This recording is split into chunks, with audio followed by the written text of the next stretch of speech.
Hello అండి అందరికీ. ఈరోజు మార్నింగ్ నుంచి అయితే చాలా పెద్ద వాన పడిందండి. నైట్ కూడా పడింది.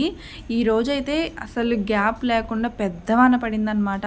8:30కి అలా పిల్లల్ని కొంచెం వాన తగ్గాక స్కూల్కి తీసుకెళ్ళానో లేదో మళ్ళీ మధ్యలో పెద్ద వాన వచ్చేసింది.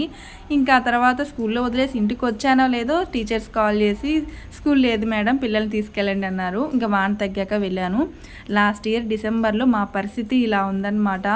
మా హౌస్ డౌన్లో ఉండడం వల్ల వాటర్ అన్నీ కూడా అటు ఇటు పోకుండా అలాగే ఉండిపోయాయి. 3 డేస్ మేము చాలా ఇబ్బంది పడ్డాము. అవి ఏంటంటే వాన చాలా పెద్ద వాన అవ్వడం వల్ల వాటర్ అనేది మ్యాక్సిమం అయితే ఇంకా వరండాలోకి వచ్చేసాయి. వరండాలో నుంచి హాల్లోకి వచ్చేసాయి. మేము ఆ టైంలో ఎంత భయపడిపోయామో మాకే తెలుసు. అసలు ఆ 3 డేస్ అయితే ఆ వాన వల్ల కరెంట్ లేదు, వాటర్ లేవు. ఏదో కొంచెం వండుకున్నామా తిన్నామా అలా అయిపోయిందనమాట. చూడండి ఎంత వాటర్ ఉన్నాయో. లాస్ట్ ఇయర్ మా పిల్లలు ఆడుకుంటున్నారు, వాళ్ళకి ఏం తెలుసండి.